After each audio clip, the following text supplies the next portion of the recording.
1900 UTC. Where I'm at is 9 a.m. I think it's 6 p.m. or 5 p.m. where Arjan is. Everyone is all over the world here, so welcome. Lovely to have you all here. Today we're going to go through, obviously you can see by the title slide here, immunity, and then how that relates to this virus. And we're going to go through some practical details with that. Right now I'm going to hand the meeting over to Arjan. Arjan is our director, Dr. Arjan Sorazakov. He's a research scientist. He's our director of research and development here at Radiant Life Technologies. So Arjan's going to walk you through the basic science. So with that, Arjan, thank you very much. I'm going to hand the slides meeting over to you, and yeah. Thank you, Gareth. Hello everyone. I'm joining you from South Russia, from the coast of Black Sea. So yes, we too are getting to the spring and very nice time. But the times are interesting, I totally agree.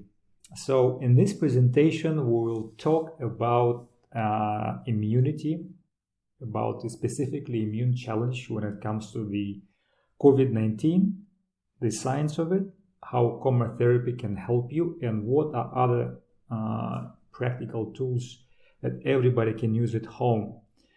So there is a very simple but profound question. When I turn on the TV, I look at the news, it seems like a single person can do anything in the face of this global crisis. So we see that the governments are introducing lockdowns, pharmaceutical companies, research institutes racing towards finding a drug, vaccine. So, but does it automatically mean that we actually indeed sort of left helpless and we have to wait until the national healthcare system does something for us? In other words, do we really shift responsibility for our health onto the established system? So we decided to do this webinar and the one webinar before, the week before, because we are convinced that the situation is actually quite the opposite. And the current coronavirus crisis clearly shows that the model on this picture that I drew, just, we have a more schematic way, is not wrong as such, but there is a huge gap which is missing from this current model between, a healthy organism where coronavirus comes in, we get infected, and between the virus and us, there is only measures of preventing the infection, like, for example, the quarantines, the lockdowns, and the medication and various firewalls between us and the virus. So, of course, the missing gap is our immune system. When we think about it, actually, each one of us carry the most powerful, the most advanced research and development department, if I'll call it this way. The immune system has evolved on this planet for millions of years. And it evolved so it can actually deal and get rid of all kinds of unwelcome guests inside us, inside our body. Actually, it is so powerful, it can recognize a new pathogen, like, for example, a new virus, within days, and then come up with means to target this new virus and then clear it out. And again, for comparison, it takes months, sometimes years, for our scientists, for our researchers to come up with another artificial means to tackle the virus. And so far, again, to put it into perspective, there is almost 200 different viruses out there. And for about more or less 10 out of those 200, we managed to find some kind of medication. So it means that our immune system is actually have to deal with the rest of kind of viruses. So this is on one hand. On the other hand, if you watch the news, if you follow more sort of in-depth what comes out, what scientists are sharing, it actually the issue of getting infected with the virus, an issue of getting the disease, which is now called COVID-19, these are two obviously related but two separate things. Because in order to not to get infected, we wash our hands, we stay at a distance, we sit at home, and so on. But the issue of actually tackling the disease, actually even before it can develop into a disease, is a different one. And it mostly have to do with immune system. In fact, there are studies coming out this month, the month before, from China. We now know that actually the majority of people who got infected with the coronavirus called SARS-CoV-2, they will not have symptoms, or they'll have only mild symptoms. And then there is a small percentage, different estimates again, they go up and down all the time, but small percentage of people will actually develop into more serious condition. They'll have to go to the hospital, they have to go to ICU and so on. So, but in general, it means that our immune system is capable of handling the infection. It can develop specific antibodies, this is like a small key to recognize this new virus. But in some people, we see that there is something is missing. There is like what they call immunodeficiency for different reasons. So when we think about immune system, why in some cases it does it perfectly well, and then in other cases it seems like, it's not doing its job. So in this presentation, first of all, let's look at the science of it, what we currently know about the possible reasons of this. And then once we go through the science, we'll address the practical tools and what everybody actually can do with this knowledge. So when we talk about COVID-19 and the immune challenge, it means that when we get infected, our body has to recognize the virus, and then it develops immune response. Now, scientists started to study what's happening with our immune systems as soon as they found out it actually happened in December.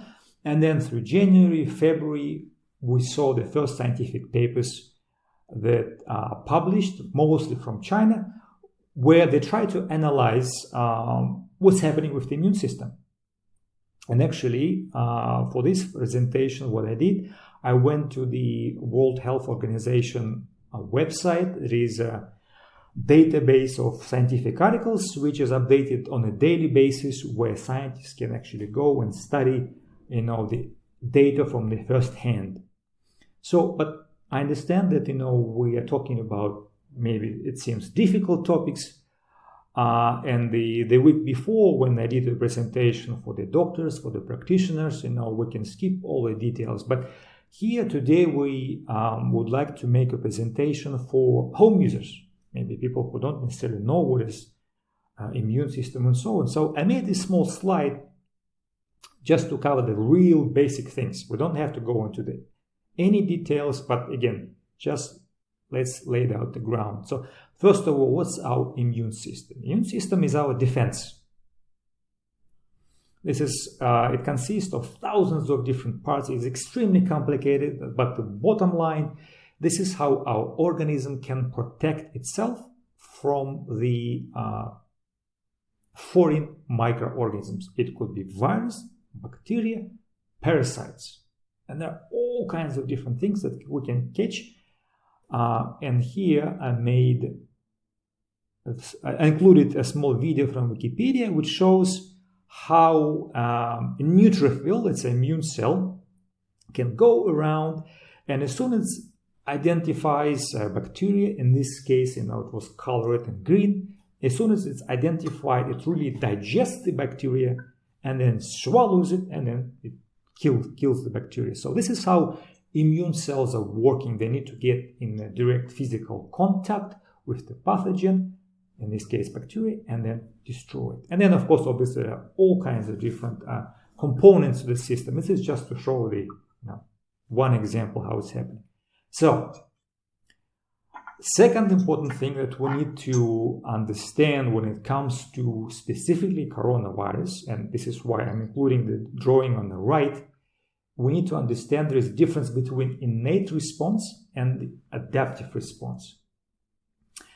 Why it's important? Because our immune system has to recognize, this is the first step, it needs to recognize, is this particular cell or microorganism belongs to the self and I need to leave it alone, or is it actually a foreign substance, foreign virus, for example, or bacteria?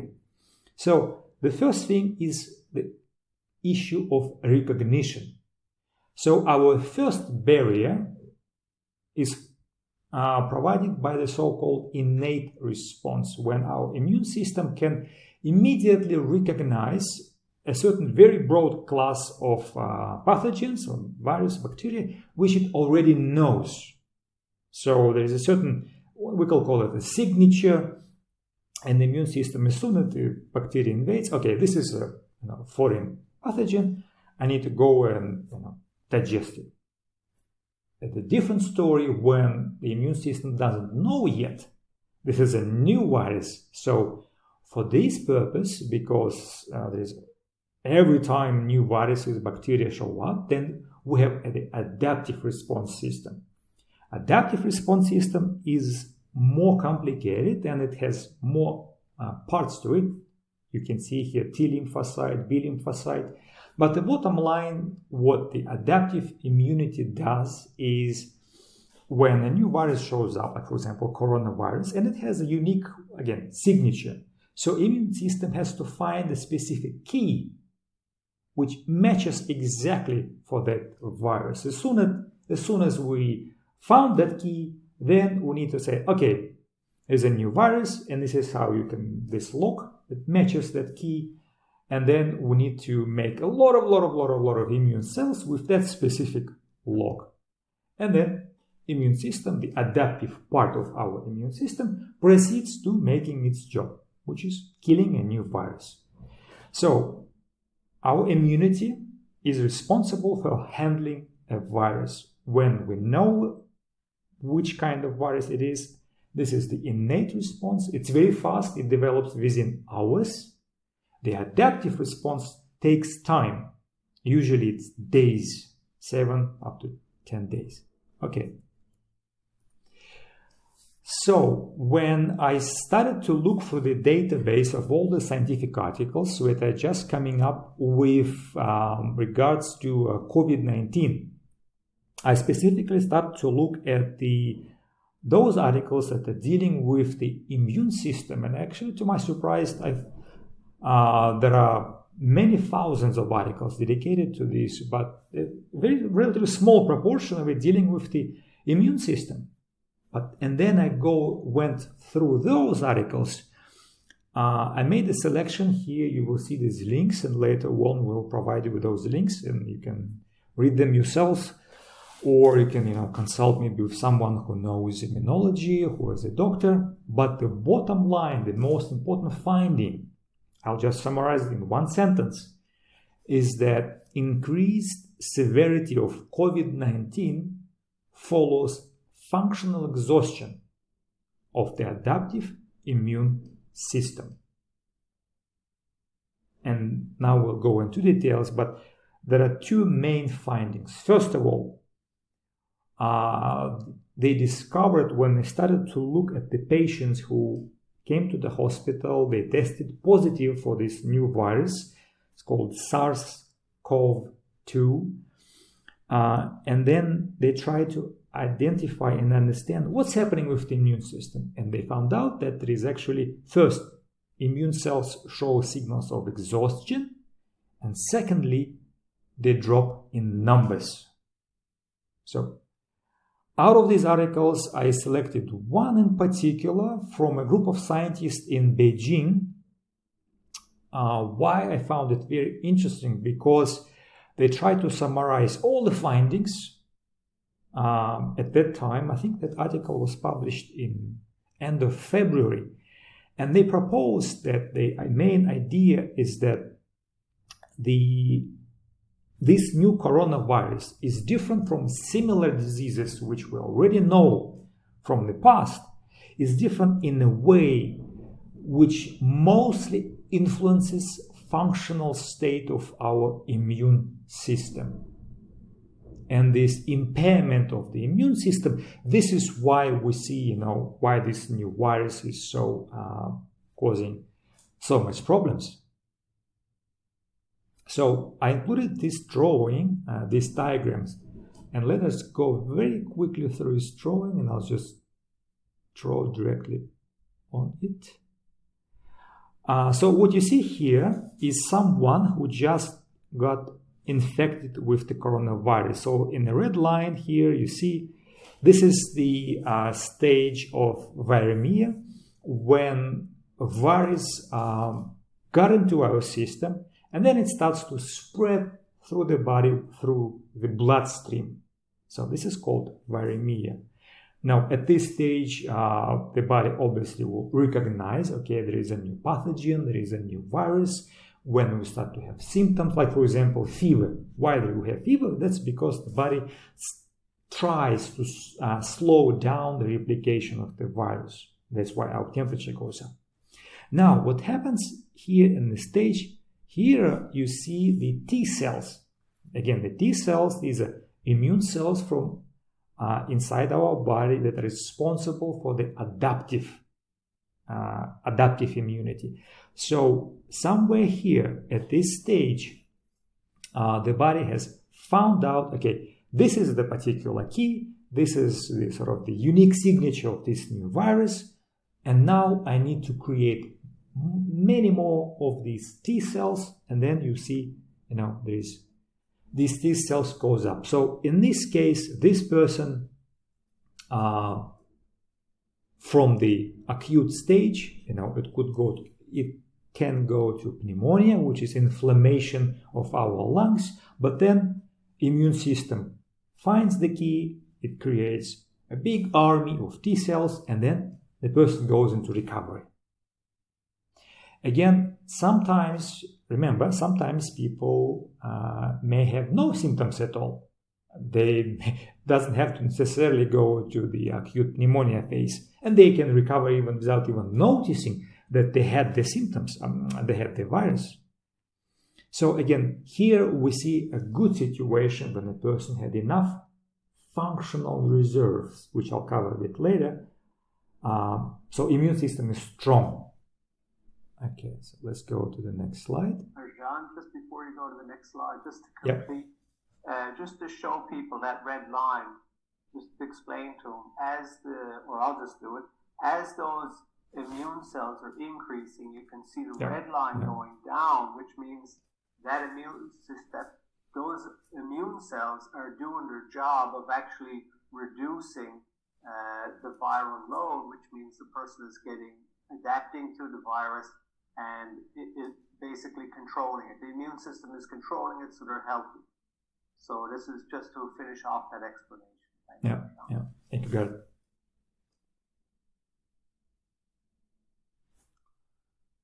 Okay.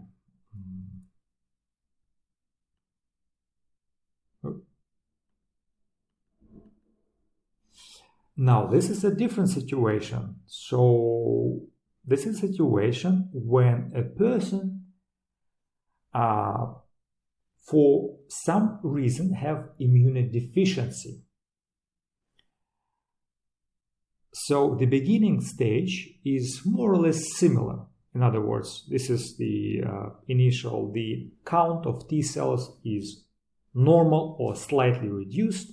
We see initial increase of the viral particles in the body, but then at this critical stage, instead of boosting the number of T cells, boosting our adaptive immune response, suddenly what the scientists observed that there is a drop in numbers of the T cells. And then in blue dots in here, you see inflammatory factor, and then we develop acute phase of pneumonia, which proceeds into severe phase that may go into the critical phase. So we want to prevent this from happening. So when they looked at the patients who went through the second wave, through the developing the moderate inflammation, then severe inflammation, they found out usually these are people who had other chronic diseases, like, for example, diabetes, hypertension. They tend to be older. There's some sort of, in other words, there's some sort of immunodeficiency.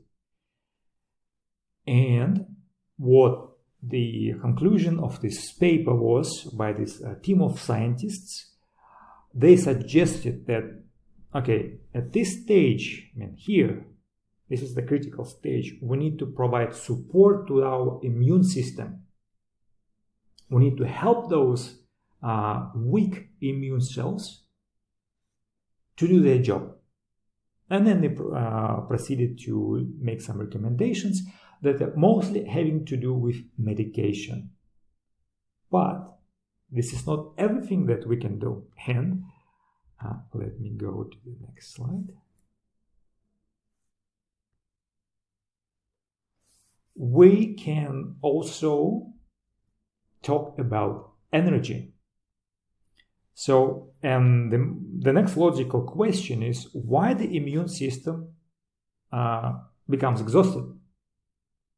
And then literally, the immune cells that are circulating in our body, they start showing signs of this weakening, of the exhaustion, and then they start to die off. Eventually, this is when we see the drop in the T cell numbers in the more severe pneumonia, in the more severe stages of COVID-19.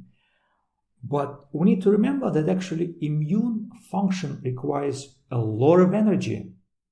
I mean, just remember those days, maybe last year, maybe a couple of years before, when you just got infected, let's say a cold, you got a flu, for example, and you felt tired. You wanted to go to bed, you wanted to rest. That's because the body has to direct energy towards functioning of our immune system. And now we're moving to a very interesting topic. This is a topic of energy. So I decided to include this slide so that you have more of a context, how much energy we're talking about, how much energy is required for the immune system. So let's look at this picture. The study was published in 2017 in Nature, and I like it because they show the total budget of our energy. So in brown color, we see the body's housekeeping. So this is how much energy we spend.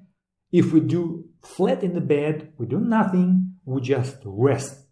And already, it's about 7,000 kilojoules is spent on just maintaining our breathing, our body temperature, function of our brain, and so on.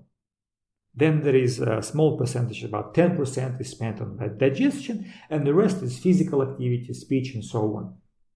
So what you can see on this graph, first of all, is that there is, on average, there is a reduction of our available energy budget with age. When you're 20, you're strong, your energy budget is large.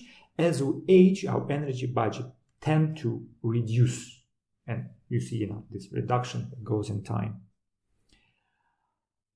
So this is the first one. Okay, so we can already see that, people who are older, they are in a risk group for the infection. Why? Because the available energy, which is available for fighting a virus, is actually less. So that's the first factor. And then there is a huge factor as well. But now we need to talk about the two main bosses in our organism. These two bosses have veto power. They can dictate how we spend our energy. The first one is our nervous system, is our brain, and the second one is our immune system, because the first one has to deal with the danger from the outside, The second one have to deal with danger within, inside. So the left column, again, let me start drawing again. The column on the left shows a healthy person, 50 years old, and this is how much energy that person would spend normally in a healthy stage. You see again the body's housekeeping. There is a small percentage which is spent on maintenance of immune system in a dormant state, sort of quote-unquote sleeping state. Then there is certain energy spent on digestion, and then there is some different activities, like, for example, walking around the house. But what happens when we perceive danger? Again, remember, our body has evolved for millions of years, and when we see a tiger running at us, the body has immediately has to run, spend energy just for defense or running away from danger. This is why here on top we see big portion of our energy budget is spent on other activities. But what's also important, and this picture doesn't show, but I'll explain just when our body releases the stress hormone starts to literally suppress function of the immune system. Because when we're running away from tiger, from the bear, we don't care if we have a certain parasite in our stomach. We need to spend that energy just to run away from the danger. Once we're in safety, we will take care of the parasite or of the virus or whatever. But what happens today? If we watch the news all day long and we see danger, but the body cannot recognize, is it the immediate danger or is it only a perception of danger? Because I'm watching the news and I see all this coronavirus going around.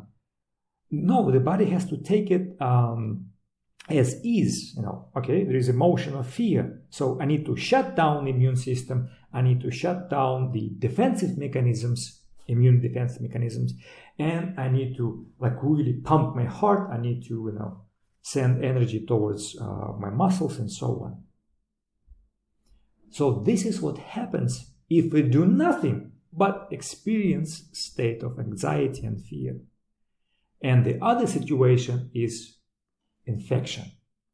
When we have an infection and we are, let's say, in a safe space, we are relaxed, we are calm, and then we let the body, to specifically immune system, to redirect the energy towards the functioning of those immune cells and so on.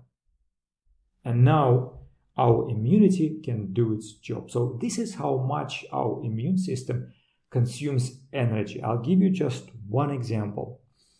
You remember I mentioned those T cells. This is the part of our adaptive immune system. When immune system found a particular key to that new virus, now we need to multiply a number of those T cells with that single key. How many we need those T cells? Actually, tens of thousands. Many tens of thousands of cells need to be created by proliferation of those immune cells. And when a T cell starts to divide in two, its consumption of glucose, this is energy-rich molecule, increases by almost 20 times.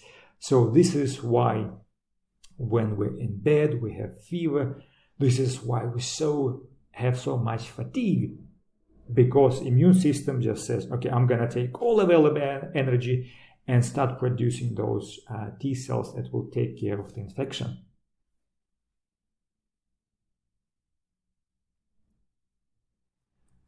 Okay. So, inflammation, this is the response of the immune system, takes from 25% of the available energy budget up to 60% in cases of sepsis or severe infection. So 60% is a lot. This is the table I took from the article in Nature. But what happens if our energy budget is already reduced by other things? Like, for example, if we have a chronic infection like hepatitis C, just by having that chronic infection, we reduce available energy by 10%. Because remember that infection sits there all the time and eats away the energy. If we just experience anxiety, and I'm talking about just a sudden fright and fear, another 10%. If we didn't get enough sleep because of stress, because of other factors, and the body cannot rest, then our budget again drops by 30%. This is a huge number. And if we are in a state of psychological stress, like really stressed out, our stress hormones are flooding the system, that's 30%.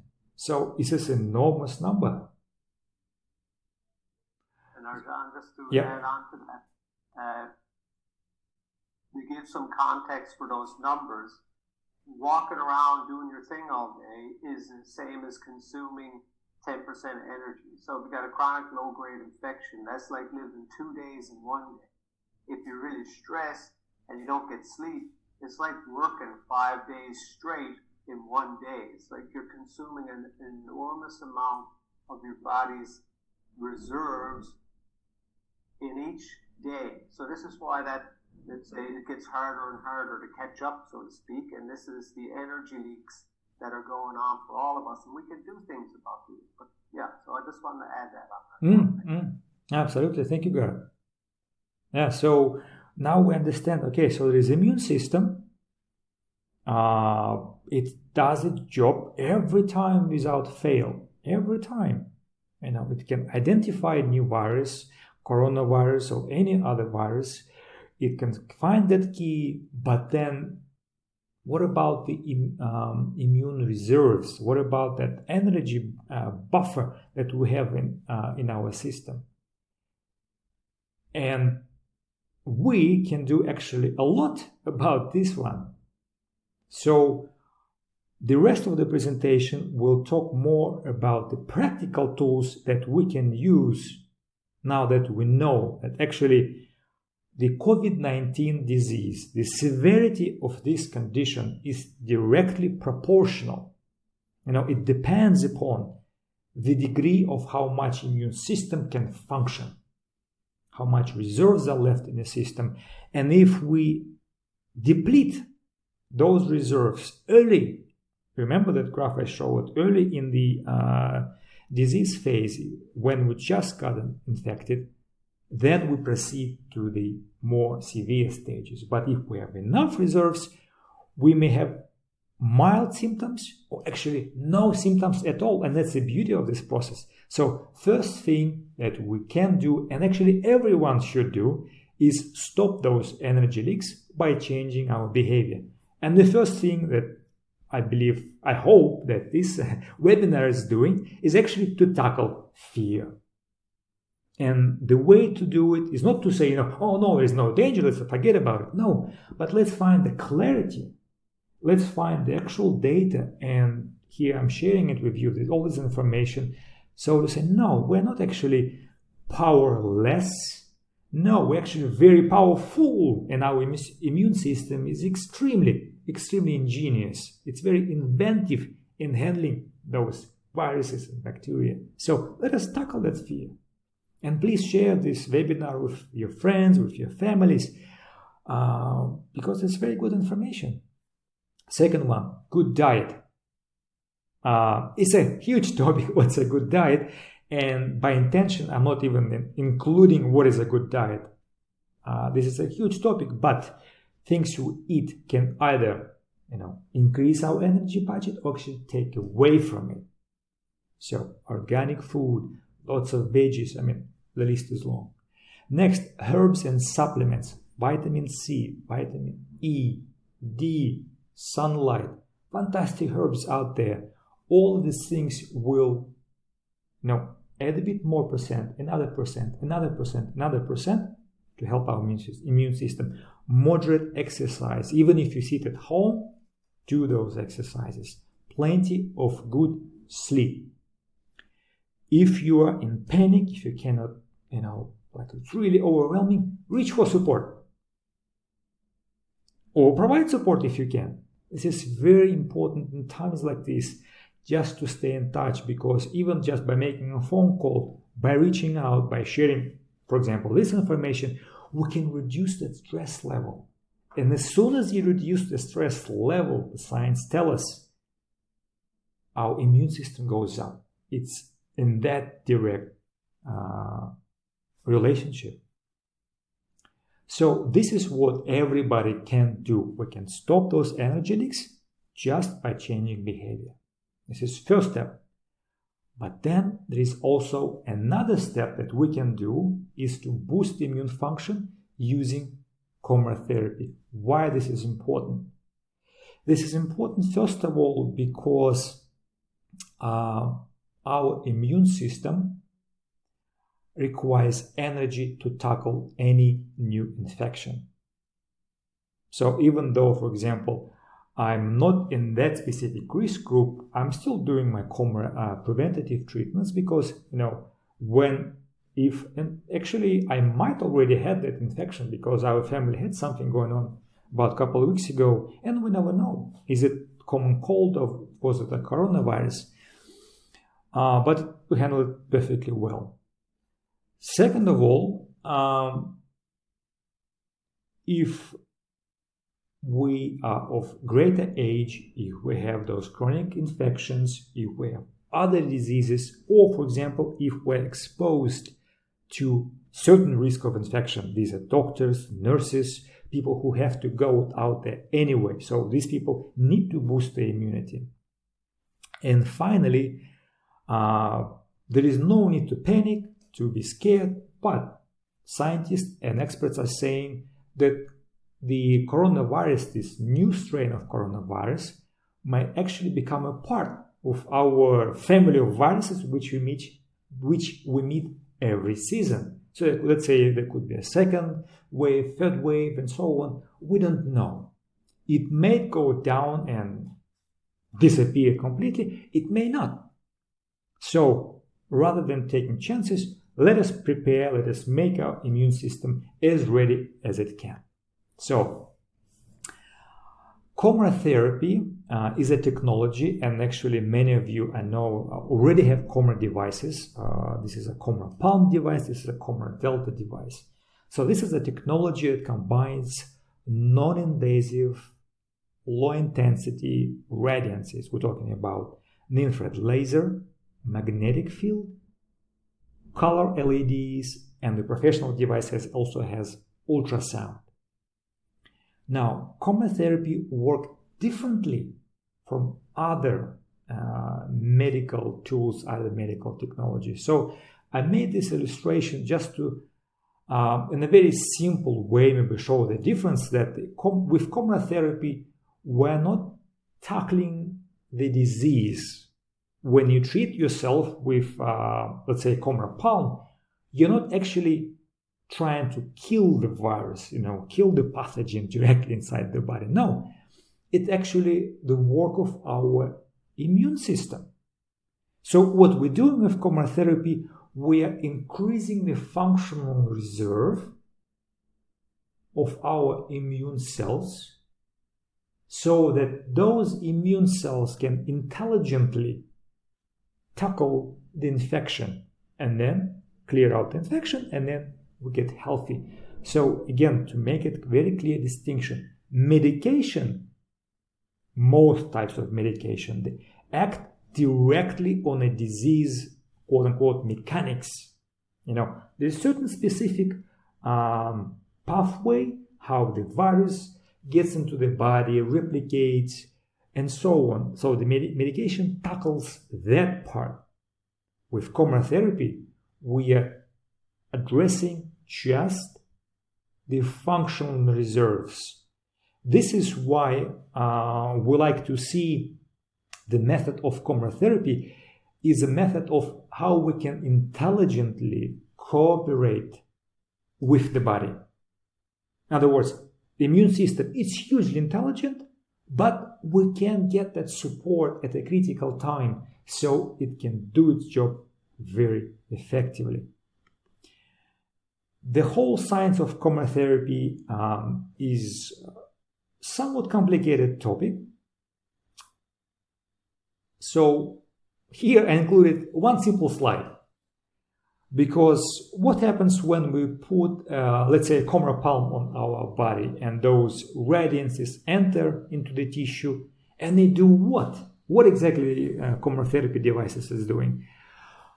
Those coherent energies, when they enter the tissue, they increase coherency, how together individual agents are working. And this happens at many levels. So here you see the people rowing in a boat, and when they do it in sync together at the same time, this is when the boat can go at the fastest pace. If they start doing it, asynchronously, they're losing the sync, then the boat will slow down. Maybe it will not even go anywhere. So coMra device, by entering into the tissue, it's more like in orchestra, when you have the person who is giving the rhythm 1 2 3 1 2 3. That's what coMra therapy is doing. It's increasing coherence inside our body. It becomes much more effective in doing its job because of this higher coherency. So there are 3 levels inside a cell. So let's imagine we're looking at a cell, an immune cell, like for example, this is the T cell. And the T cell does a very specific function, finding, locating the infected cell, and it needs to kill that infected cell to prevent a virus multiplication. So in order for a cell to function, it needs 3 fundamental requirements. There are 3 needs. The cell needs energy. It needs to have a structural components, so the cell needs to be actually built from something, and then there is a need for communication. So using 4 different radiances, we're addressing the cell function at all of these 3 levels. This is why coMra therapy can help the immune system, the exhausted immune system, so well. So on the right, you see a graph. So let me again show. So let's say, for example, this is the viral load that we just got infected. This is how much virus we get it in our system. Now, if our functional reserves are very low, remember, for example, we got very tired, we are stressed out, we are in panic, or maybe, a person who is 70, 80, 90 years old. So the initial reserves when we met the virus could be much lower than necessary to handle that viral load. So with coMra therapy, what we're doing is we are increasing the functional reserve of our immune system in order for it to tackle the infection. We can do it before, so we can do it preventatively, or we can do it once we get infection, and then the body starts fighting the virus.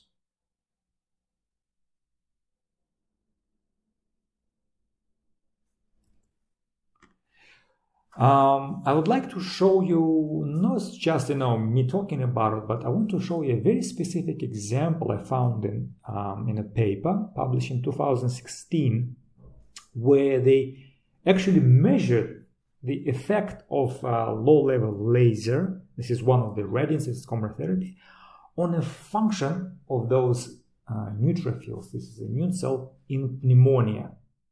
Now, this particular paper addresses a different type of the infection, the bacterial infection, but in this case it doesn't matter, because what we're looking at is immune system having to tackle the infection. So again, for illustration, what you see here is the neutrophil. It goes around and eats the infected cell and so on.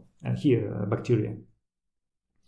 So in this study, they took 100 people with pneumonia, and they tried to see the difference. What if we treat people only with antibiotics? This is the standard of care. And another group of people treated with antibiotics plus low-level laser therapy of our blood. It's called the blood irradiation. It's a special technique, and Garrett will show you how you can do it at home. So this, you have two groups of patients. So let me walk you through this slide so we have a clear picture of what's going on here. In blue, I'm showing, oops, I think I jumped the slide. In blue, I'm showing a slide with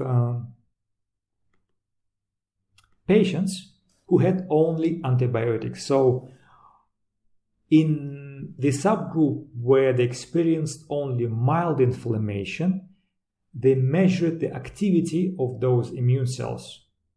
So what you see is a green line here. This is the activity of healthy controls. These are people who don't have the inflammation at all. So in mild inflammation, there is pretty much no difference. And then after they apply antibiotics, there was a slight drop in the function of those cells, but more or less close to the norm. Now in orange color, I'm showing the group of patients who had antibiotics plus laser therapy. And what you see here is pretty much no difference. Again, this is mild inflammation, but why these results are important is that because when we apply laser therapy, the cells, they can absorb that energetic stimulus and store it and spend only that energy which is necessary to tackle the infection. In other words, when you apply, let's say, a coMra palm device, it doesn't mean that your immune system will instantly go through the roof like there is a huge infection. No, we're not literally activating and engaging immune system and making it going out and like creating tons of those T cells. No, immune system will intelligently take that energy and spend only as necessary. So here you see that the function, the activity index of those cells, stay the same. In moderate inflammation, it's a different story. So here you see that the function of those immune cells was decreased, or somewhat almost by half, because immune cells, in that amount of infection, have to work very hard, and then they got tired by fighting the infection. So interestingly, a week later, after the end of the course, the activity index is still the same. And this is what we can expect, because medication, remember, doesn't address the functional status of the immune cells. It only slows down the replication, the dissemination of the bacteria. But the function of immune cells stays the same. Very important. Now, different story with patients who received antibiotics plus laser therapy. They applied once a day for 7 days, low-level laser therapy treatment of the blood. So what happens after 1 week is that there is almost doubling of the function of those immune cells, and that's what we want to see. After we concluded our treatment course, we want our immune system become functional again. This is what we want to see. And in the third group, where we have a severe inflammation, again, slight increase of the function of those neutrophils, perhaps, maybe, because of in severe cases, antibiotics reduce the load on those immune cells.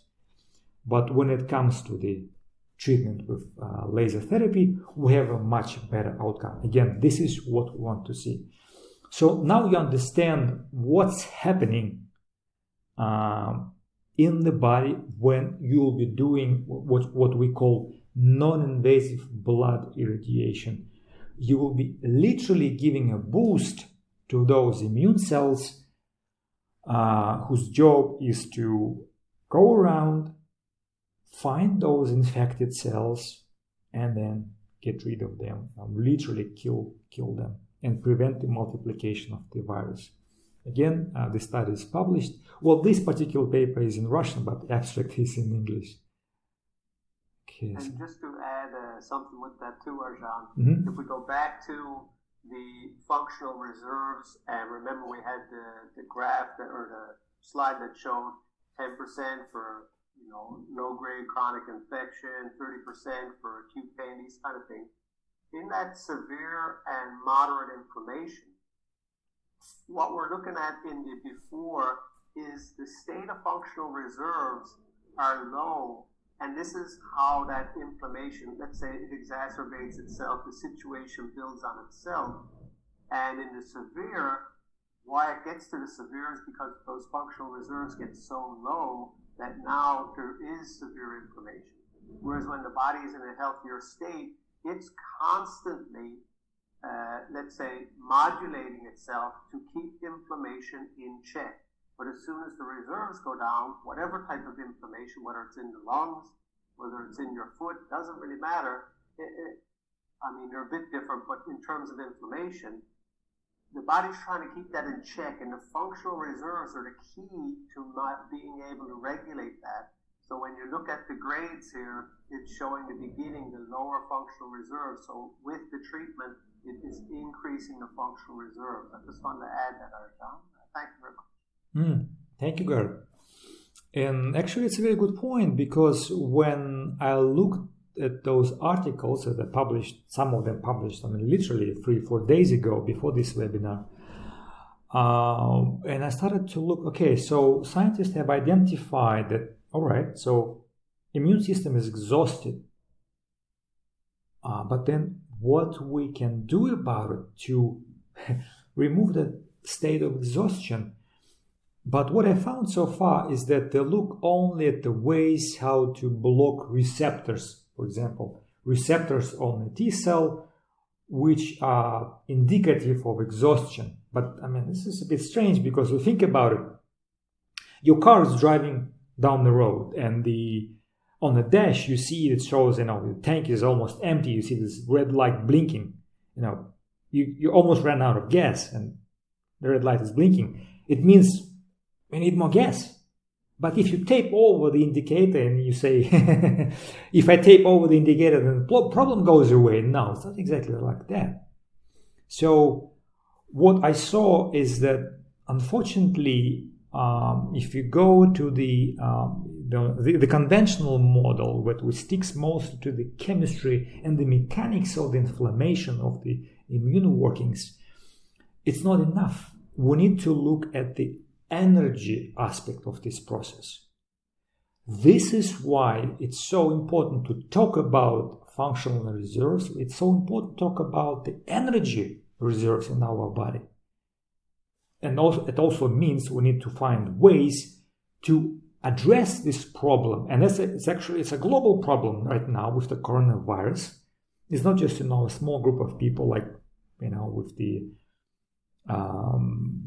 2003, 2009 coronavirus breakouts. No, this is now a global problem, and we can think about it one way. I'm picturing it. It's actually a problem also of global immunodeficiency, because our immunity over the years, over the time, has become so low. And that why? Lots of reasons, actually.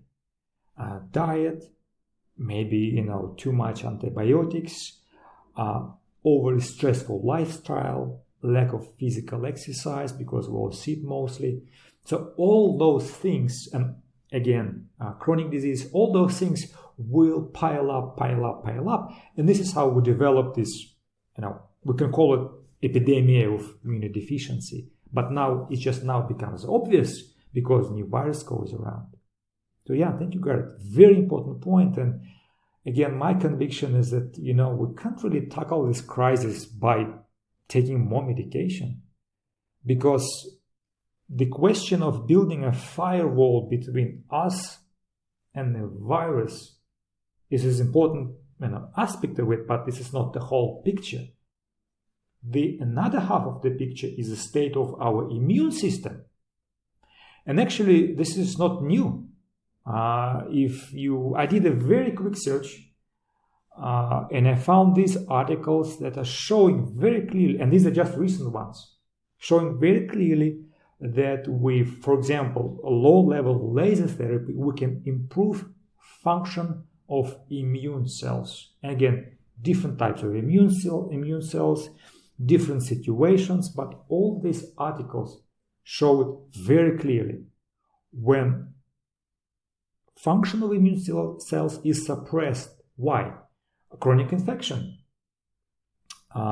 in cancer, in many conditions, they have identified that the immune system is suppressed. It literally exhausted. And these articles, these particular papers show that we can apply this non-invasive, very safe, coherent light energy to give the boost to those immune cells. Again, this is just a small selection addressing only immune cells.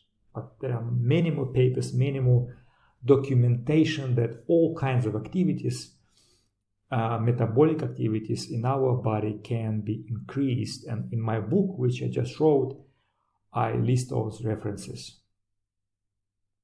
Another selection of articles here, again, very small selection I'm showing here, when they used low-level laser, magnetic, color therapies to show that we can improve the outcome of different types of infection. Again, very important point, because why this is important?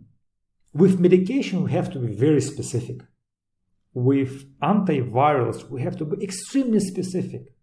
With the vaccine, we need to pinpoint precisely to that particular virus, to that particular molecular shape of that pathogen. You see, this is why scientists have to spend so much time, clinical trials, do all of that to be very exact, to target that virus. But when we address the functional reserve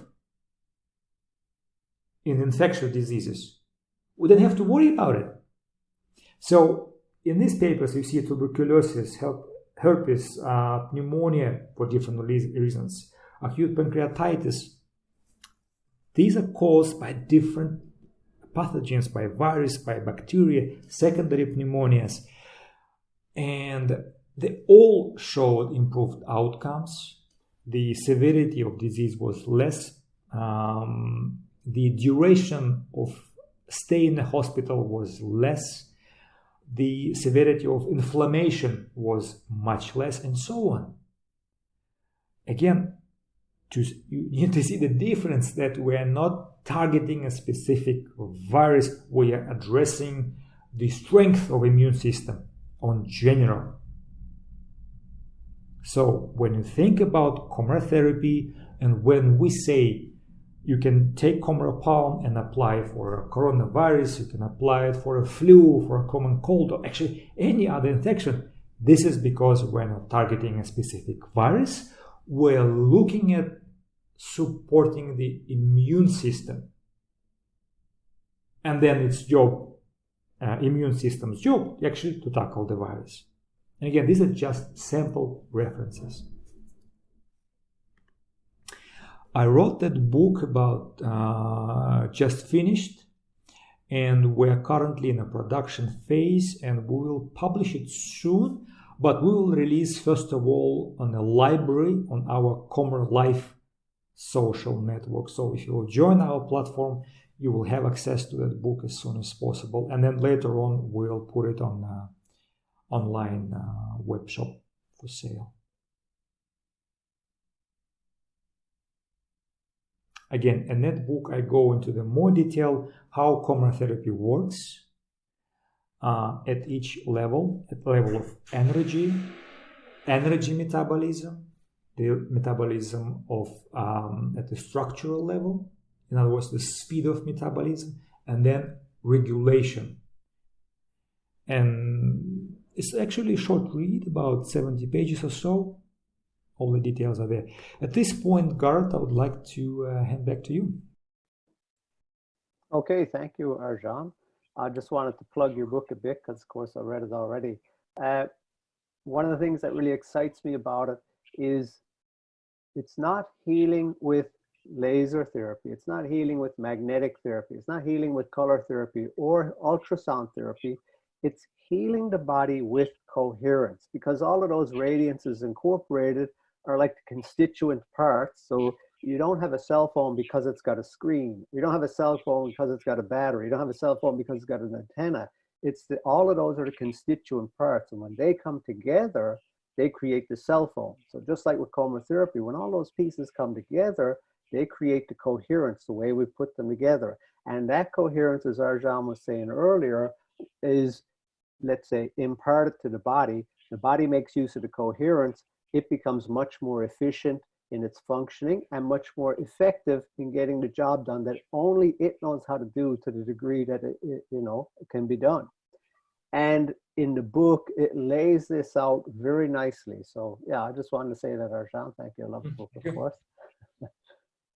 And Arjan, you have the slides there. So if you don't mind to advance them for me as we go. Yeah. So what we want to do now, we gave you the overview about, let's say, one type of virus, the one that's, let's say, foremost for us all right now. And then we went through to show you the different things you can do. And now we want to demonstrate it practically. So for those who aren't aware or don't have it, Arjan had written a little paper to show these are the things you can do, practical treatments at home for both preventative, for people who are, let's say, already have it. And then there's different types of adjustments you can make to the treatments if you're over, let's say, 50 years old. So we're going to touch on those here now. I just want to show you how simple it is, because, let's put this situation we're in aside.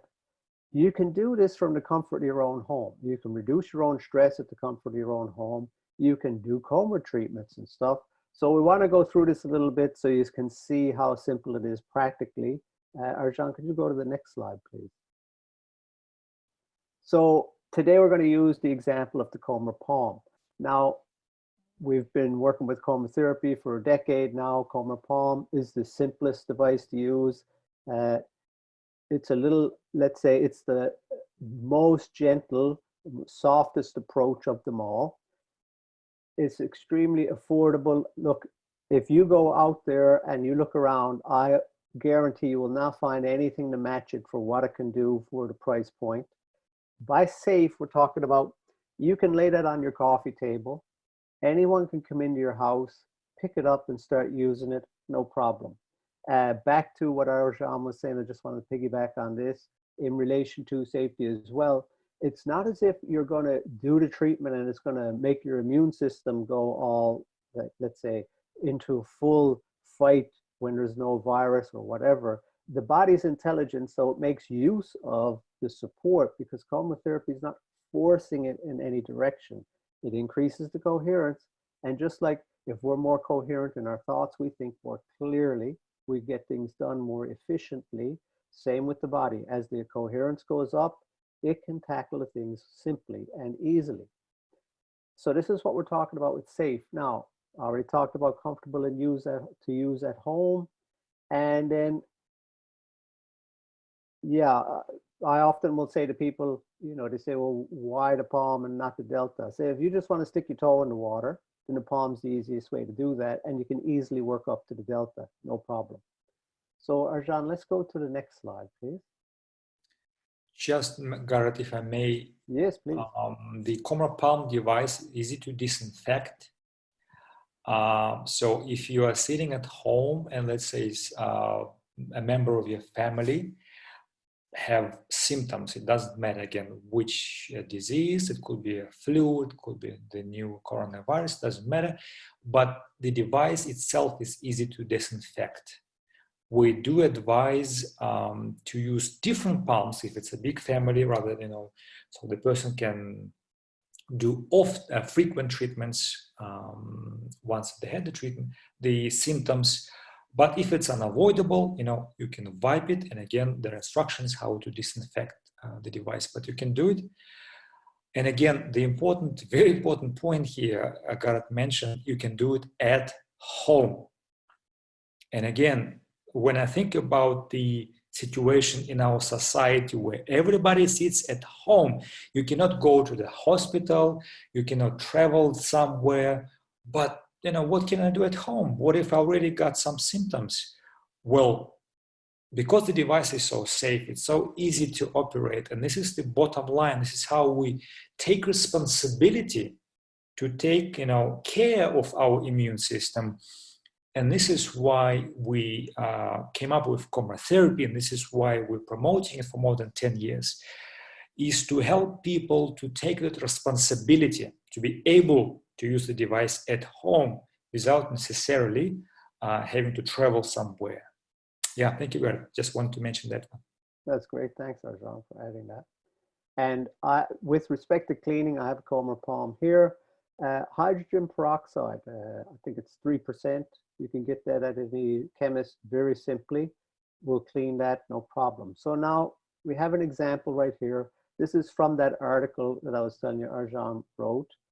And this shows, I'll just read it here, immune support number 1. So he listed 3 different immune support protocols, suggestions. And this is a preventative program for an individual without chronic disease and below 50 years old. You're going to see here these universal 2 and 3. Some of you are fully familiar with this, so but not everybody is. So we're just going through the nuts and bolts here. You're going to do this treatment once daily for 12 days. So Arjan, do you want to go to the next slide? I think it shows the actual treatment for universal 3. So I'm going to go through it on my body. You'll see it here on the mannequin and in the chart. So when you look on the mannequin, you see point number 1. It's directly in the soft spot, and I'll show you between your throat and that muscle on the side of your neck. And then point number 2, I'll show you again. In other words, you find these points on your body, and you don't have to be pinpoint accurate. You just need to be in a general location. And then when you look at the chart, it's going to tell you carotid artery. Don't worry about the technical words. And if you're curious about them, you can always look them up on the internet. There's gazillions of pictures of each thing on there. And then it tells you 1 minute at 5 hertz. So Arjan, you want to turn the slides off? And I'm just going to demonstrate points 1 and 2. Okay. So you can all see me here. So you got the coMra Palm and you just turn it on very simply. And then I'm going to set, it's probably already set. So on the time part, I'm going to set it to 1 minute. And then on the frequency part, I'm going to set it to 5 hertz. Okay. So when we say carotid artery, it's very simple. If you feel your throat here, you can feel that's pretty hard. And then you can feel that muscle here on the side. So there's a bit of soft tissue in between those. And if you put your fingers there and you just relax for a second, you feel your pulse. And this is the area you're going to treat. Now, I'm just going to turn it on and I put it there. So if I'm having my, well, I'll actually demonstrate it for you. I'm having my mug of tea, relaxing at home. I'm doing the treatment. That's how simple it is. Now, the other thing you're doing, you're not just treating your blood here. You're treating your lymphatic system. There's all kinds of lymph nodes in here. And when Arjan was talking earlier about those T lymphocytes, this fancy word, this is part of your immune system that's related to your lymphatic system. So when you're doing these treatment points, it's not just the blood you're targeting. You're targeting the lymphatic system and much more, but we won't go into all the details today. So then you do one side and you take it to the other and you're doing that for a minute. And then you go down lower on your neck, very simply, okay? And when you think about your armpit, I'll just go to, I said I was just going to do 2. I'll just lay this down for a second. In your armpit, if you put your fingers in there and you just relax for a second, you will feel your pulse in there, okay? So you're just going to put the device in your armpit. You don't have to get all specific with it. You can even have your arm down. You can put it behind your head and just relax. And again, you're treating the lymphatic system, and the healthier, that's going to be part of the support for your immune system. Treating the blood, it helps get all toxins out of the body much more quickly. It helps oxygenate the blood, which of course means gets to the cells more efficiently. The cells can function better. Again, all of this is part of that, let's say, the nuts and bolts of increasing the coherence. So that's one type of treatment. And there's also increase your elbow. Again, you just lay your finger there. You can feel your pulse there. You just lay it in that area. And then there's your femoral artery. So there's a soft spot between, let's say, your hip bone and the inside muscle in your groin. There's a soft spot. And if you put a device there, you're going to be close enough to treat your femoral artery. A lot of lymph nodes there again. And then there's another treatment. Arjan, let's go back to the presentation again, please. There's going to be another treatment, this universal 2. And in the center here, you'll notice there's like 4 points, almost like making a cross. In that area, I'm just going to talk about that just to give you an example. In that area is a gland that's super important for your adaptive immune system. Remember, we talked about the innate one. That's the one that responds right away. So when you cut your finger, the innate immune system goes there to keep the cut clean, all the junk that gets in the cut. The adaptive one is the one that goes and looks and says, okay, what is this thing? We need to figure out, how do we make the key to fit the lock so we can turn it off, get it out, do whatever we're going to do. The thymus gland is very key in that. So when you're doing the treatments, again, you just lay it. Now you're going to see in the book, it says second intercostal. So all you need to do is you feel the top of your collarbone, and then there's a soft spot under your collarbone. So that's one. And then you feel your collarbone, and there's a soft spot under your collarbone. So that's the second. You just go down there. And it's the same on this side. So it's just that soft spot in between the bones. And you're going to lay that just on each side of your sternum. So I'll just demonstrate here now. Arjan, you can turn the slide off for me, please. Thank you. So I just put my finger, I'll just unbutton my shirt here. I put my finger underneath, feel my collarbone. There's a soft spot just down from there. And then I just go to the next rib down. That's that second one. So then we're treating our thymus gland, okay? And this is, like I said, this is super important part of what gives where the work is done in the body to create those specific adaptive immune cells. And not only that, remember we talked about the lymph. So in here, there's a huge part of your lymph system, okay, where it goes back into your veins for cleaning out. And also there's major arteries coming out from your heart. So again, you're treating the blood, you're treating the lymph, and so much more, because your nervous system interfaces in these areas as well. So it's really going to be very beneficial, very simple, in treating yourself. So Arjan, let's go back to the slides, please. And let's go to the next slide, please. So now we get into someone when you're over 50, okay? Now, universal 6 is going to be yes. Sorry, may I? Yes, of course, yeah. Yeah. So when we talk about the immune support 1, the purpose of it, and this actually 2, immune support 2, is the purpose is to do a preventative treatment. It means you're preparing your body to meet the new virus for the first time. Remember that the body can actually store that impulse, though, that energy, coherent energy from the device for some time. But not, what time we're talking about? The immune function will start increasing after the first 2-3 days of the preventative program. It will reach its peak by about 6th to 9th day of the preventative program. and then it will stay up at more or less the same level for another several weeks, up to a couple months. So it means that with the immune support 1 and immune support 2, the preventative programs, we're building up functional reserves of the body, we're preparing it. And again, it's very important, it's the best to prepare the body in advance before you got infection. Thank you, I just wanted to mention those numbers. Excellent point. Thank you, Arjan.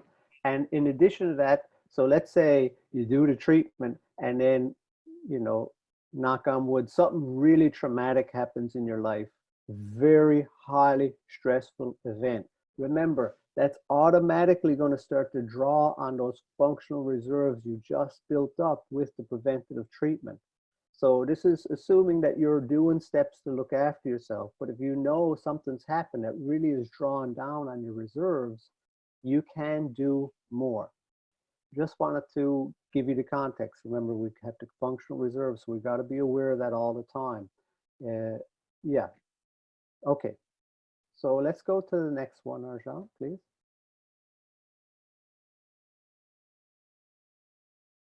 And universal 6, so this is using the blood, which we just went over, and you're going to do this. I usually recommend to people in your comfort of your own home, you're going to do them at different points of the day. So you do the blood, which is universal 3, and then this treatment. Universal 6 incorporates 2. Sorry if that's a bit confusing. It's just hard to show it all and go back and forth. It's really easy in the book. We're going to get to that, but I'll just show you right now. You can download the book. You can get it printed locally. I just went to like Office Depot, cost me $30 to get a black and white copy. Oops. A black and white copy, and just ask for a coil binding. They have it done same day. Easy to get done if you want. I prefer paper. I mean, lots of people do. But anyway, back to the treatment. So when you're looking here, we're going to go to point 6. So right now you're seeing that is treating your liver. So it's on the right side of your body, and you're treating just at the line of your ribs. Very simple. And if you get to a point where you're like, well, I'm not sure where that is, again, remember, you don't need to be pinpoint accurate, just be in the general area. It's nice if you know where your liver's at, and you can easily go online to look at that. And that's also, let's say, it helps you build awareness of your own body. It can seem daunting at first, but it helps you build awareness of your own body. And daunting because it's the unknown. And, you know, we think only doctors can know this or somebody specialized, but we can actually learn where these different things are in our body. So that when you're doing the treatment, you have an idea what you're actually treating when you're laying it on that point. And your liver is like the master biochemist of the body, for example. And then on the right side, you'll see number 9. This is you're treating your spleen. So spleen is very important, related to the blood. It's where the blood is stored. And of course, there's lots of other functions to it. And then you see point 2, 3, and 5. You're treating your nervous system, where it comes off the spine, where those peripheral nerves leave the spine and they wrap around the body. And again, to come back to, let's say, Arjan mentioned earlier, the regulation, your immune system is tied directly to your nervous system, and it's tied directly to your endocrine system. So nervous system, we're all pretty familiar with. Endocrine system is the thing that releases all the hormones in the body. So the thyroid, your adrenal glands, and these kind of things. And these are part of what regulate the body. So when we look at increasing these functional reserves, we want to treat these interconnected systems. So that's why you see these treatments say, well, what does that have to do with my immune system? They all work together. And that point 5, this is your kidney adrenal area. It's quite high on your back. And you, like I said, very simply with the palm, you can kind of lay on it right on your back. With the delta, you just need to use your couch cushions, and you can also do it that way. Arjan, I don't know if you have anything to add to this slide, but if not, we'll go to the next one. Yeah, so with the immune support 2, and Gara, just to mention this one, the reason why we are expanding the number of points from the immune support 1. That's because we want to address not only the circulating immune cells, let's say in the blood vessels and lymph vessels, but actually with universal 6, we're addressing it systemically. Because remember, if you have other chronic diseases, if you have diabetes, if you are over 50 years old, then we need to look after not only those specific immune cells, not only those immune organs, but we need to look after the systemic energy budget. And we can do that successfully with the universal 6 treatment. Again, remember that with coMra therapy, when you place a device over a specific organ, let's say liver, heart, lymph node, spleen, we can up the function of those different organs, because remember, we're not targeting a very specific function, a very, like a mechanistic way, but rather we're introducing coherence into that particular organ so that the organ can function much more effectively. This is why the immune support 2 is more comprehensive treatment in comparison to immune support 1.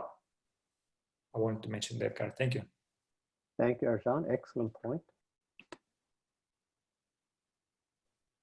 Okay, and now we come to immune support 3. So this would be if you already have the flu, if you already have a viral infection, if you already have bacterial infection, whatever's going on. And what you're going to notice here, universal 3, which is the one I showed you with treating the carotid arteries and just above your collarbones, your armpits. You're going to do this one every 4 hours, okay? Obviously, sleep's really important, so don't set your timer and get up in 4 hours and do it. Get the rest. That's first and foremost. This is where we do most of our healing, is when we sleep. So you want to be doing this to keep, because remember, when the body's in the, let's say, the battle, fighting the virus or trying to regulate itself, it's continuously tapping in on whatever functional reserves are available. So by doing this treatment every 4 hours, what's happening is you keep topping up those functional reserves because you need them. The body needs the support in when it's actually tackling a virus, when that load is increased due to that, what's happening. Then not only that, let's say universal 2 done once a day. That was the one I showed you where the thymus gland was in the middle of your chest.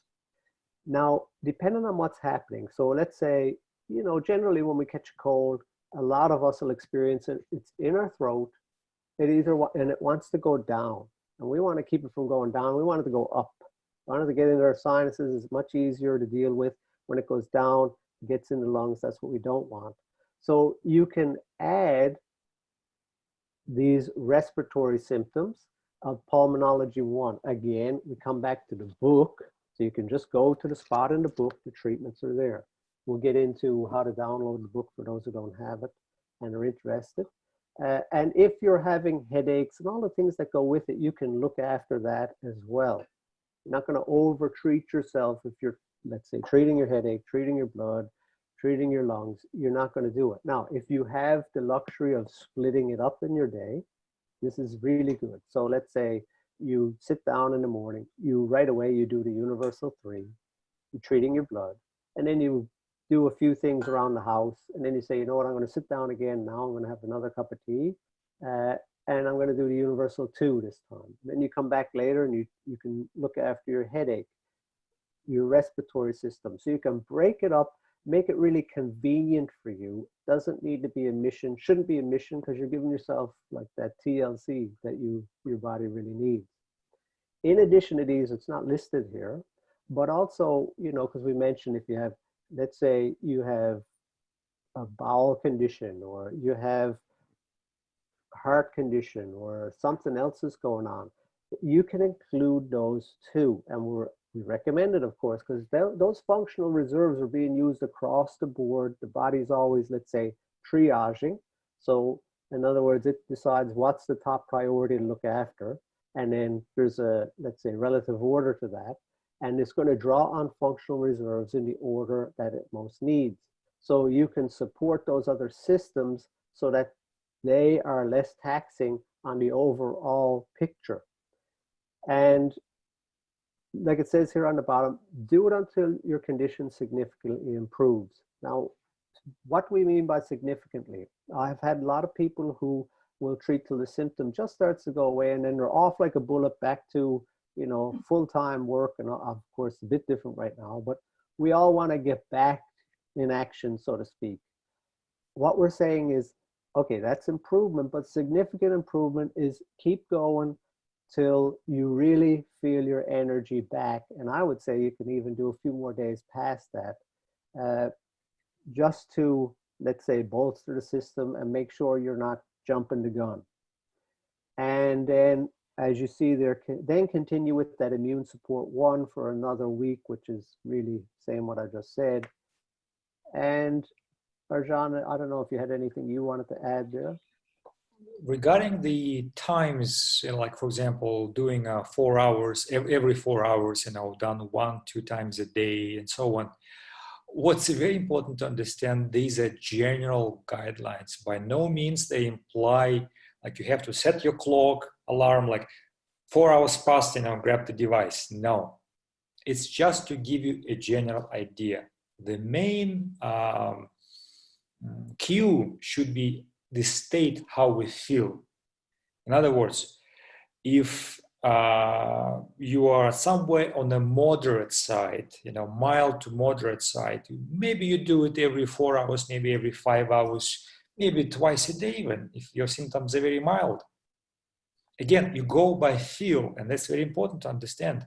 We go how our body feeling, and then we're providing that support. And the best person to understand how our body feels is us, because we feel the body. We can, you know, okay, identify.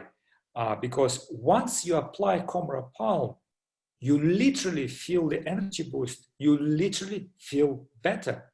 I mean, maybe it feels strange, but that's my experience. And this is experience of many, many people who use coMra Palm for flu, for example. So, but if you are on a more towards more a severe end of the spectrum and you're like really down, then you might do it every 4 hours, maybe even, you know, every 3 hours. Again, you go by feel, and the body will respond. So very soon you will learn how to, when to do more treatments, because we feel so tired, so fatigued. And then you can start doing less and less and less and less treatment. So rather than there is like you stick to by the clock, by the 4 hours and you do a treatment, no, it's more of a, you go with the body, how it feels, and then you start reducing the treatment, and you switch to immune support 1, and then you do it less and less and less and less until you know, completely feel fine. So again, these are general guidelines. By no means you need to stick by the clock. Thank you, guys. Great, thank you, Arjan.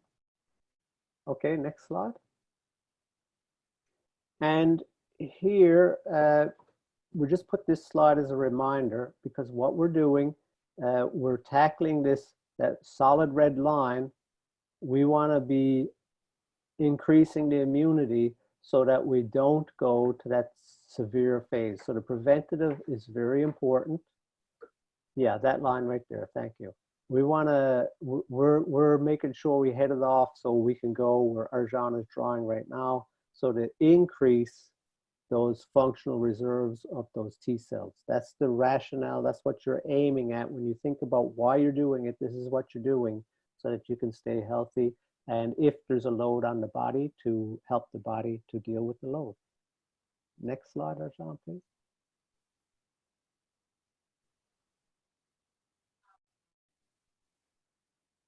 So some steps you can take. We talked about, this is the coMra Life platform. We've got tons of blog articles on there. So if you want to go there and look at more specifics with respect to diet, about things to watch for. If you want to go there with respect to what is this tackling fear, you know, I mean, it's one thing to, let's say, pretend it's not there, but it's another thing to tackle it.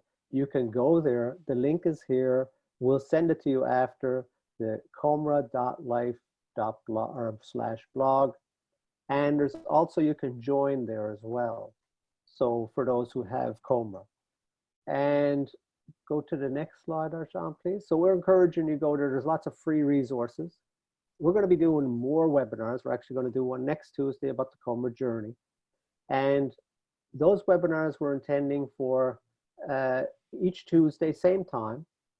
If you want to make sure you're going to receive those invitations and updates and videos after the fact, the link is down here, this blog.coMra/palm, You can see it down there. You go there, this sign up that the arrows are pointing to, this page is where it'll take you. Again, we'll give you the links after the webinar. We'll send those out so you can be signed up for the webinars to get them and have access to the material we share in that as well. Next slide, please, Arjan. I showed you the user guide. You can easily download it.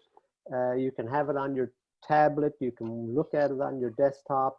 You can have it on your phone. I was about to say telephone, but I don't think you call an iPhone a telephone. And then you can easily get that downloaded if you get the PDF copy for a printing shop. If you want to explore coMra more, because when we talked earlier, we were talking about it's not just about the virus thing. It's about how do we look after our health? How do we all want to have the best quality of life for absolutely as long as possible. So how do we tackle those things that are impinging on our quality of life? And what can we do to increase, maintain, sustain that quality of life? So you can look in there and see more about that. Next slide, please, Arjan. You can also subscribe to our YouTube channel for coMra Therapy. You go to YouTube, type in coMra Therapy. The blog articles, we'll put videos up there periodically. If you select, you'll see it says subscribe. Then there's the bell next to it. If you click that bell, a drop-down menu will appear. If you don't click all, you probably won't receive many of the videos that are updated to the page. If you click all, they'll come to your inbox, and then you can go look at them at your leisure and stuff like that. Okay, Arjan, next slide, please. And of course, if you have more questions and we don't get them today in the webinar, we're about to go to the Q&A. You can always go on our website, well, I don't think you say www anymore, coMra-therapy.com. And you scroll down and to the very end of the page, and you can see here, enter your email address, send your message, whatever you need to do. We're going to help you. We're going to answer your questions best we can. And next slide, please, Arjan. And then if you want to go ahead, like others, you can get your coMra Palm, and we'll help you with that. Simple, easy to use, at home way to look after your health. So let's open it up right now if anyone has questions. Thank you so much for being here today. It's lovely to have you all. And we really hope that this has been of use to you. And go ahead, ask away. Can I ask about the ultrasound? If you've got the added ultrasound, what difference would that make? Sure. It's a good question with the ultrasound. The difference with the ultrasound is that it provides a very gentle mechanical vibration. So when we're dealing with a damaged tissue, let's say it's a broken bone, when we need to regenerate, let's say a liver, when we're dealing with the tissue that it needs to be regenerated, then ultrasound in a delta device speeds up many times actually the speed of the molecular transport within the cells and between the cells. Thank you. Pleasure. And with the chat, there were two things. There's a lady who has been using coMra and has had COVID, however you want to express it. If you want to share, please do. If you don't, that's fine. But yeah, I'm sure people will be interested in your experience. There you go. You're good. I'm good? Okay. Yes.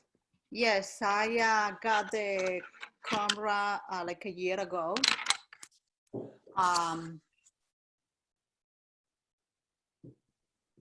then when I got diagnosis, I was very sick. And I sent an email to you, but to see what we can do, what can I do to, and then I followed your instruction, and I feel really good. I mean, after maybe 3 or 4, maybe about 5 days after using the coMra. So I'm very happy with that. So now I don't have no symptoms for about 5 days now.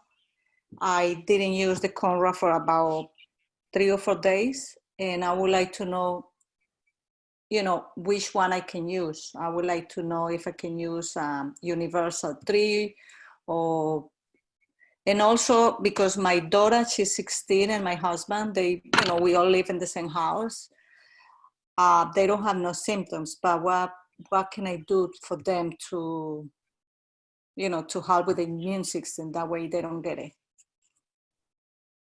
Or if they get it, they can be able to, to fight it. Yeah. Thank you very much for sharing your experience. I'm very glad you're doing better. And yes, and with respect to your question, if we go back to, and we're going to follow up, like I said earlier, with the article from Arjan, for your daughter, that first preventative treatment, which involves treating the blood and treating, remember that thymus gland I showed you? That's going to be a great preventative for her. Your husband as well.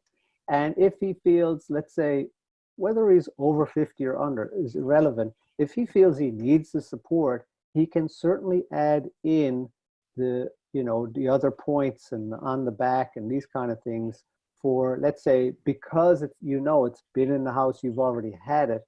Right. They're probably going to want to take extra measures so they don't develop any symptoms and keep the functional reserves really high. So I would recommend they actually go with the stronger of the two, just because they know you've had it in the house. Yeah, And for both or just for my husband? Both. For both, okay, because my husband daughter, is 6, but she's 16, yeah. Yeah, she could just do the simple one, but because it's confirmed case in the house, let's err on the side of caution. You can't over-treat yourself with coMra. It's like once the glass is full, the water is just going on the table. In other words, it's not going to do anything once the functional reserves are full. She's not going to hurt herself through over-treating. You're not going to do that. That's great. Thank you so much. Thank you. My pleasure. Yeah, you're very welcome. And thank you very much for sharing, Liliana. Oh, no, thank you. And I'm very happy with the coMra. I recommend it to everybody.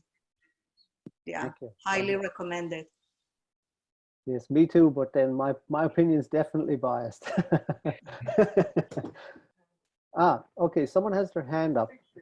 Okay, what's the question, Arvo? Or Siegfried, why don't you go ahead and speak? Yeah, just take yourself off mute if you know how.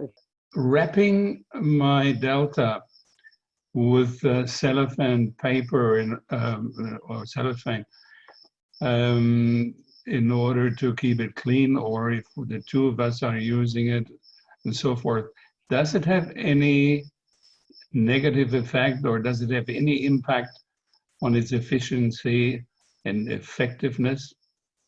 As long as you stretch that cellophane paper or plastic wrap so there's no creases or wrinkles. If there's any creases or distortions in it, it's going to, let's say, the laser light can refract off of that. It's a good practice. A lot of clinicians will use that just because it keeps the device clean between patients and for reduced risk. So you can certainly do it at home. Not going to impact it as long as it's stretched clear over the face of the Delta. So, I mean, the face of the palm is the same thing. So as long as the LEDs are all clear and the laser in the center is clear. Okay? Understood. Thanks very much. Thank you. It has to be a transparent plastic, not like greenish or bluish, because that will distort the colors of LEDs. So just a transparent plastic. Yeah. Thank you. What is the effect of ultrasound on eyes? Because especially they advise, normally most of your colleagues advise that don't use ultrasound while treating the eyes, but I want to know like what is the effect of ultrasound on eyes? Garrett, I can answer this question. The ultrasound can be very different. There is high intensity ultrasound. There is low frequency, high frequency ultrasound. So when we talk about different types of ultrasound, they could have very different effects on the metabolism. So this could be very different things. The ultrasound we use in coMra therapy is, first of all, is low frequency, which is 40 kilohertz, and this is a very low intensity ultrasound, meaning the actual mechanical vibration is very gentle. So when you treat the eyes, when you treat glaucoma, when you treat diabetic retinopathy, conditions like this, that would be the same, actually, same effect as would be in any other part of the body, which is to stimulate, raise efficiency of enzymes, and how fast molecules are being transported, and how fast the nutrients are getting inside the cell and the toxins are getting outside of the cell. Okay, does it creates any kinetic energy, the ultrasounds? Kinetic energy? Okay. Absolutely. Because why I'm asking this question is because when I was doing my research, especially for the temporomandibular joint disc, we are trying to do, there is a 13 newtons pressure, we need to have it.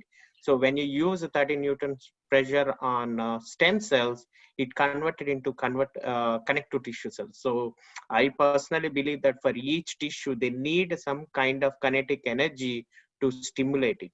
So that's what this ultrasound does it? Yes, this is the job of ultrasound. It creates the actual mechanical vibration. There is actual slight movement of the particles. Okay, yeah. I personally believe that for any regeneration, I believe kinetic energy is one of the important energy that needs for regeneration also. Absolutely. That's what, yeah. Yes. Okay, so it is safe to use it on eyes too, right?